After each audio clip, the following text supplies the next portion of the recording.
ಬೇಡ, ದಯಮಾಡಿ.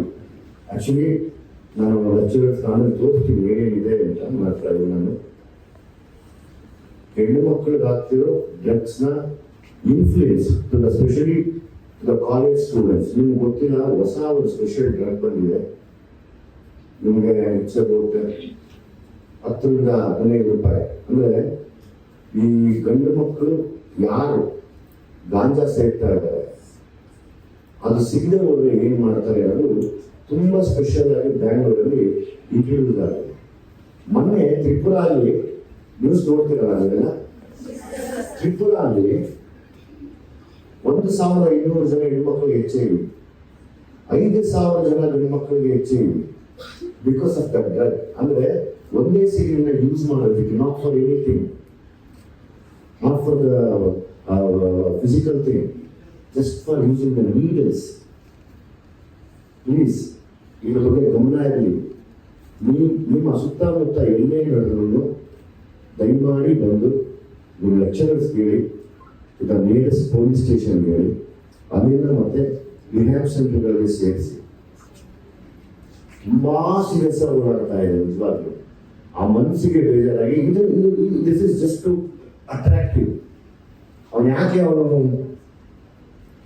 कौन रहे उसका तिनको मरे सस्ता नशा को मशीन लेके मारता तुम्हें अरे सस्ता नशा ಅಂದ್ರೆ ಅದೇ ಆಕ್ಚುಲಿ. ಅದನ್ನೆಲ್ಲ ಎಂಜಾಯ್ ಮಾಡ್ತಾ ಇದ್ದಾರೆ. ಅಫ್ಕೋರ್ಸ್ ಕರೆಕ್ಟ್, ಅದು ಆ ಲೈನ್ಸ್ ಹಂಗಿದೆ, ನಾನು ಎಂಜಾಯ್ ಮಾಡಿದ್ದೀನಿ ಅದನ್ನ. ಇದನ್ನೆಲ್ಲ ನಿಮಗೆ ಎಂಟರ್ಟೈನ್ಮೆಂಟ್ ಇರೋಕ್ಕೆ ಅಂದರೆ ಈ ಭೀಮಾ ಸಿನಿಮಾನ ತಮ್ಮ ಮುಂದೆ ತರ್ತಾ ಇದ್ದೀನಿ. ವಿತ್ ಕೈಂಡ್ ಪರ್ಮಿಷನ್ ಎಲ್ಲರಿಗೂ ಕೇಳ್ಕೊತೀನಿ, ದಯವಿಟ್ಟು ಮಕ್ಕಳಿಗೆ ಆ ಸಿನಿಮಾ ನೋಡೋದು please. It's all about a drug to the use, how they are getting the used and abusing the drugs. ಮತ್ತೆ ಹೀಗೆ ಚಿಕ್ಕ ನೋಡಿ, ನಾನೇನು ಒಂದು ಹೊಸ ಡ್ರಗ್ ಬಗ್ಗೆ ಹೇಳಕ್ ಹೋಗಿದ್ದೆ, ಅದ್ರಲ್ಲಿ ಹೆಣ್ಮಕ್ಳು ಕೂಡ ತಗೊಳ್ಳೋದನ್ನ ತೋರಿಸಿದ್ದೀನಿ ನಾನು. ಹೆಣ್ಮಕ್ಳು ಹೇಗೆ ತಗೋತಾ ಇದ್ದಾರೆ ಅಂತ ನೀವು ನಂಬೋದಿಲ್ಲ.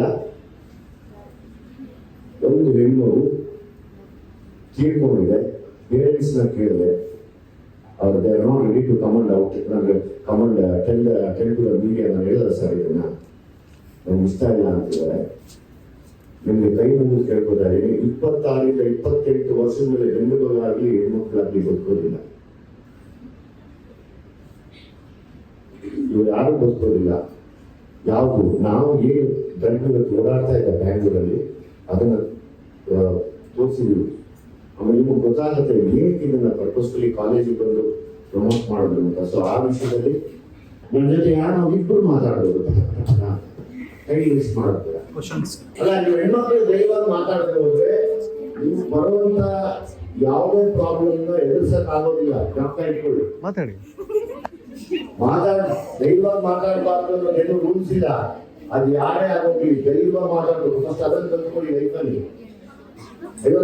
ಆ ಧೈರ್ಯ ಇತ್ತಂದ್ರೆ ನೀವು ಹೇಳೋದು ಹೌದು, ಯಾರೋ ಸೇರ್ತಿದ್ದಾರೆ, ಇವ್ರು ಯಾರೋ ಡ್ರಗ್ಸ್ ತಗೊಂಡ್ರೆ ನೀವು ಹೇಳಕ್ ಸಾಧ್ಯ. ಅದು ಬಿಟ್ಟು ದಯಮಾಡಿ ಮಾತ್ರ ಇಟ್ಕೊಂಡು